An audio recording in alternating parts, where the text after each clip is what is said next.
read aloud that you picked was definitely connected to the theme that we're reading. And I thought that the book and the lesson overall was like high quality text. What I really liked that you did was you used the brain pop video and used the book, so the students were getting double dose. like the multi-method effects, like that visual. They were listening to cross curriculum. Well, it was really good. I mean, I know brain pop is not like an actual book, but they were still listening and engaged.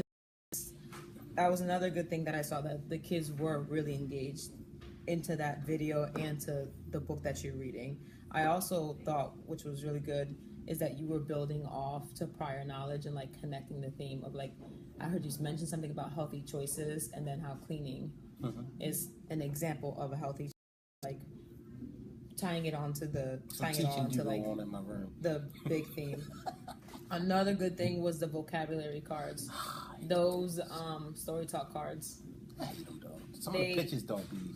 Some of the picture of spread instead of germs. It looked like it would be germs. Yeah, I could see how that totally would be germs, but the fact that you had something made it better.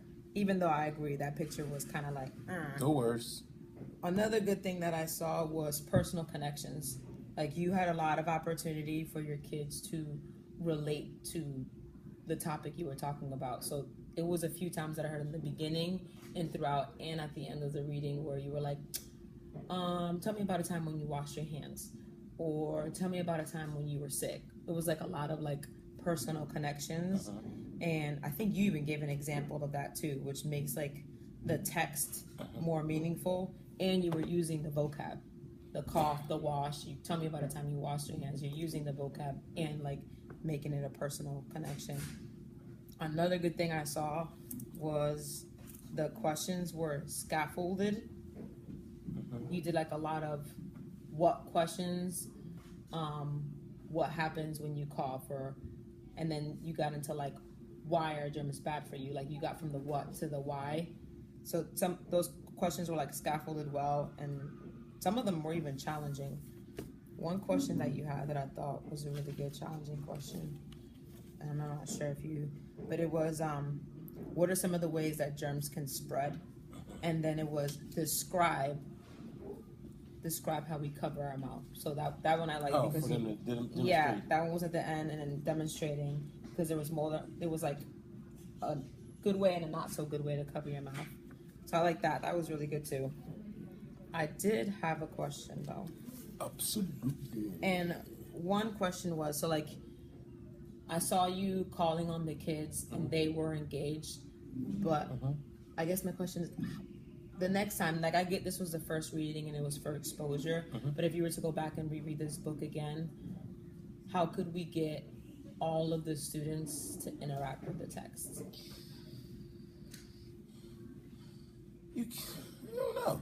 I mean, I understand that I use Unity sticks a lot, but I didn't use it for the first read of the questions because I wanted to see what they actually knew before we got into details of washing hands and the importance of it. So the questions I asked, I allowed them to give it to me so I can make a mental note who didn't ask. So I noticed someone asking questions. So, okay, I ain't hear from somebody, so let's hear from some new people. So I would call certain people, and I know that the people I was attention. Like, I definitely, for the most part though, they were all with you. Yeah. It was only like maybe one or two times throughout the story where there was a kid that was off it or like away, but you even kind of like was like, hey, that was all from where I'm coming, but let's bring it back like that. But I'm along the lines of like, now that we're knowing these vocabs, I guess what's your next step in them trying to get them all make sure that they know, because now this is the first time they were introduced to this vocab. So what kind of opportunities can you create so that what I would do next time is, I know my students who were engaged today, I would do less with them tomorrow and engage others. But tell them also, make sure you're paying attention, because you never know if I'm going to call on you. And if I call on you, I expect you to have some answer. It might not have to be right, but I want to know at least you're paying attention. So I would try that tomorrow. So tomorrow you would gear away from the high and middle kids and maybe go to the low kids. And I would ask general questions, scaffolding questions, hit the basic little ones like, when do you wash your hands? And everyone in the class should answer that. And then once I feel like they're comfortable there, I take them to the next one. Like, tell me the different ways that you can get rid of germs off your hands. Hopefully they hit hand sanitize, wash your hands, take a bath, or whatever. And just try to build their way up. That was one way. I don't know if I'll do that one tomorrow. Now I think about building it up because that second day, I probably do that like Thursday. Okay. But I will still tomorrow not ask the high and medium students, the low students, because to me that's in a sense that's a form of me doing like an extra small group type activity instead of like sitting down talking about it. When you come to reading, that's the way I do it when it comes to reading. Like if I do a read aloud, one day I ask the basic questions, next day I know who had trouble with them questions, geared towards them, and scaffold the questions. Can't go at them like I would go with the high. So question, because I'm hearing like a lot of ideas. Yeah, a lot of ideas, but like as a teacher, I would do this, I would hit these low kids, I would do that. How can we make it so that it's more kid figuring it out, or like kid student centered?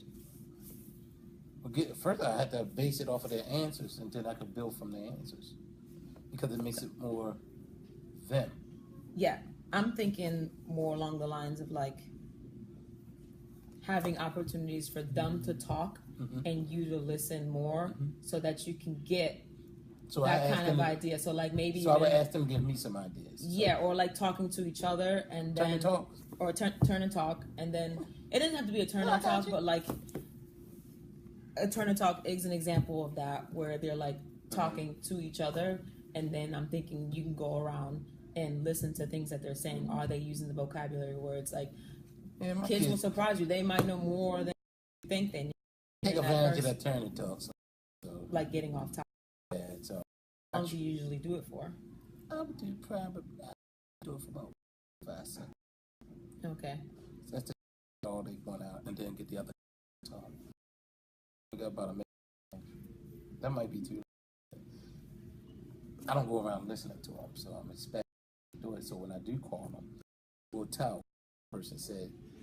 They said they'll let me know. So when they do, then you call them up. Oh no, I don't call them up. Or you call them to see what they said. I see me and you do turn and talk, and then I would say, "All right, Miss Flores, what did Mr. Murphy say?" So I would say your answer, and then that kid would say, you would say my answer. What happens if they have the same answer? Yeah, I guess they talked about the same thing. I really don't get into it that deep. Is there a reason why you don't? Not because I think that I know that object is for them to think of their own, but if they didn't have an idea and they used their partners, now they do have an idea. So, like, say I copy your answer, and then the teacher say, "Well, why you copy your answer?" I might not even have an answer, but now that you gave me an answer, and I say, "Yeah, that might be right. That's what I did." So I look at it as a help. Oh, so if I'm talking to you, yeah, and I don't have the answer, I'm giving you my answer. Yeah, and if I don't have an answer, and I can sit there and say, "Damn, I wash my hands too." So I can say, "Wash your hands."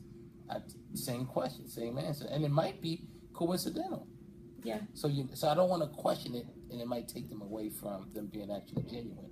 Right. So they might be genuine, but since it's the same answer, I'm like, well, what if I have another answer? What if they didn't have another answer? So I don't want to put them on the spot in front of the class. About coming up. I mean, I get what you're saying. I get what you're saying too. So like if it's I'm thinking like if it's the first read, 9 times out of 10 they're I'm not gonna, or like if I'm that Esau. Yeah. Turn and talk. I'm gonna copy what you say. Yeah, exactly. But and that's good enough for me. That might be like a starting point. So it might not even be because your high kids need, or your high kids already know the answer. But like a kid, like your Esau kids or your like nonverbal kids, just by you sharing an answer, I have somewhere to start. And who knows? By the time you go back to the end of the week and you're on another book. But I know your kids. I know my high kids shouldn't be. So my high kids, I know they're not going to be. But do you think in the tournament? And if they did, I would definitely say, I know that's not your answer. I bet he would say another one. It's such and such had that. I need you to come up with another one. And 9 times out of 10, they will. So I like what you're going with that, challenging them. There was a few instances where I thought you could have like challenged the kids a little bit more, but I also understand it was like the first. Yeah. By Wednesday or Thursday, I would challenge in everything because they have more to build off information. There was one where it was like, how do germs spread? And then you prompted them. The kid couldn't quite think of them, and then that's when you were like, germs spreading in the air. Like, that could have been also opportunity for, that one kid got it wrong. Maybe another kid. That's one thing. Challenging a little. One thing I know about my students, if they know the answer, they raise their hand. And if only one raised their hand, I know nobody else is thinking at that moment of the answer. So sitting there trying to pull out of everybody, I could have called on somebody for the answer. A lot of times I'd rather for them to want to give it to me than me have to call it out of them, especially with the first read. By the third read, I'm not gonna ask a person. I'm gonna call on who I want. I'm not gonna ask them to raise their hand. I'm gonna use my unity sticks. So you're saying they're gonna have to, if they raise their hand, they know the answer? Yeah, in my class, I know that. So if they know the hand, they raise the answer. So if I'm asking a question, are you gonna call on the kid who raised their hand? Because it's the first read. But if I'm working on comprehension, let's say the bear is coughing in the and I'm asking, what is the bear doing? I could use the picture I could use the picture to answer my question without necessarily like being lost or raising my hand. Then that gives opportunity for you to call kids who don't have their hands raised up.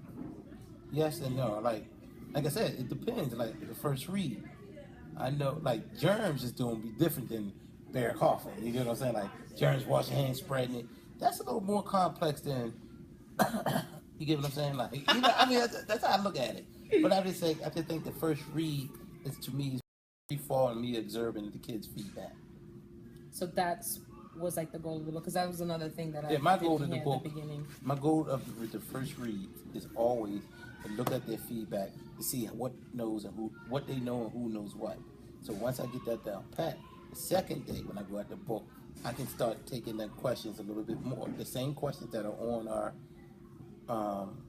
curriculum about story talk. Build off that question. I like to jump off those questions because sometimes they get redundant. So for me, I'll read it and I say, you know what, I'm gonna reword this a different way and bring something else into it. And then I start bringing more into it.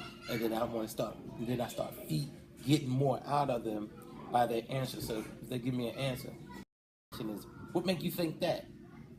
You see what I'm saying? So I'm really glad you said that because there was some throughout the story. Only in the beginning were they using the pictures. They were making predictions.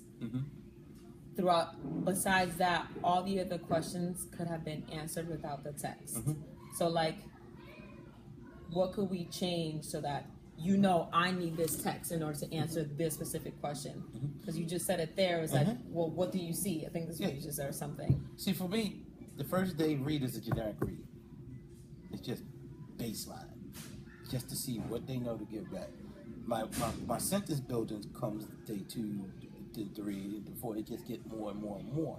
So for me, I don't look for a whole lot in my first readings because sometimes I do use that book 5 days a week, or especially the one we read today. That's not a word. So tomorrow I'm gonna do half and half because it's kind of like lengthy. That book, that book was a lengthy book. What I'm gonna do is break it down a little bit in the beginning, and then the next, like tomorrow, I'm thinking I'm gonna do the first half, and then Wednesday the second half, and then Thursday bring it down. But what I'm gonna do in the first half is concentrate on a lot.